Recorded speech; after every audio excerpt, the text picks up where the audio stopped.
આપનું સ્વાગત છે। વિષય તો કે છે સંસ્કૃત અને ધોરણ જે છે તો કે છે 10।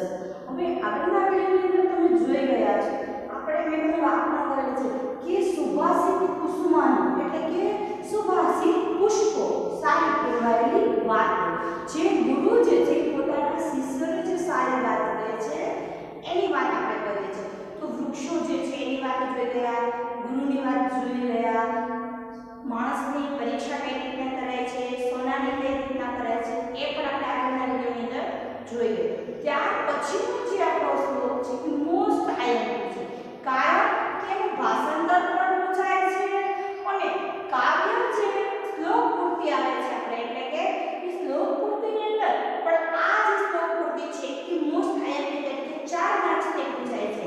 એટલે કે આ પાઠ જે કાવ્ય છે એકદમ સરળ છે અને આ શ્લોક એકદમ સરળ રીતે આપણે આવડી જાય એવો છે, કારણ કે આપણે ખ્યાલ છે કે જે આપણે સાંભળેલું છે એ આપણે જે કાર્ય કરવાનું એ આપણે સરળતાથી કરી શકીએ, પણ કોઈ એવું કાર્ય કે જે આપણે ક્યારે સાંભળ્યું નથી, જોયું નથી, એ કાર્ય કરવાનું હોય તો વાર લાગે, બરોબર ને? તો એ જ રીતના આ જે શ્લોક છે એ શ્લોકની અંદર જે વાતો છે એ શ્લોકની અંદર જે કહેવાયેલું છે એ આપણે સાંભળેલું છે એટલા માટે આપણે આ શ્લોક ઝડપથી આવડી જાય છે અને એ શ્લોકથી આપણે શ્લોક વાતો કરવાથી પણ આપણને ઘણો ફાયદો થાય છે।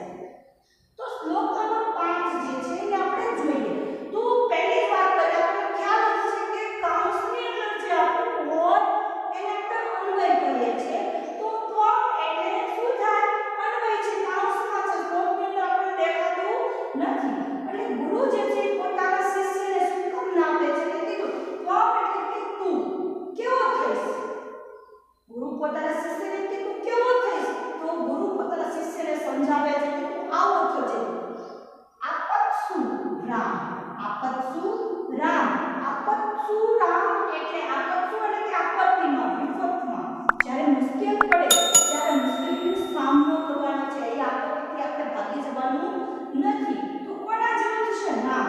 આપત્તિમાં આપણે કોના જેવું થવાનું છે? રામ।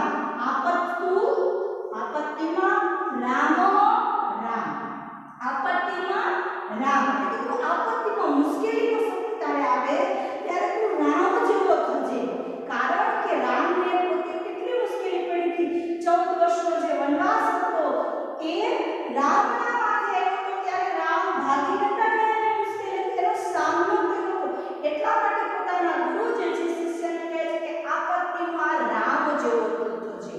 ગુરુ જે છે જે શિક્ષક છે, ગુરુ છે એ હંમેશા પોતાના જે શિષ્યો હોય છે એને એવું ઈચ્છતા હોય છે કે ગુરુ કરતા પણ શિષ્ય આગળ વધે, એ દરેકની એવી ભાવના હોય છે। તો ગુરુ પોતાના શિષ્યની સારી બાબત કહે છે કે આપત્તિમાં કોના જેવું થવાનું છે? રામ જેવું। સમરેસુ, સમરેસુ એટલે યુદ્ધમાં, સમરેસુ એટલે યુદ્ધમાં અને ભીમો એટલે ભીમ। આપણને ખ્યાલ છે કે ભીમ કેવા હુષ્ટ હતા, યુદ્ધમાં પાવરતા હતા, ગદા યુદ્ધ એમનું ફેવરેટ હતું એટલે યુદ્ધમાં કોના જેવું થવાનું છે? ભીમ જેવું કહે છે આપણે। ત્યાર પછી કહે છે દાનેસુ કર્ણ, દાનેસુ એટલે દાન કાર્યમાં કોના જેવું છે? કર્ણ।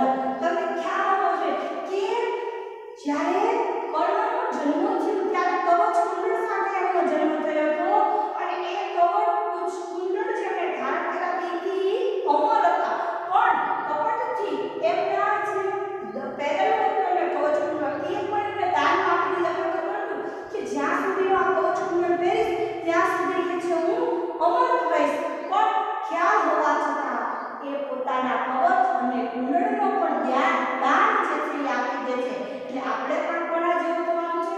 દાનેસુ એટલે કે દાન કાર્યમાં કોના જેવું? કર્ણ જેવું કે છે।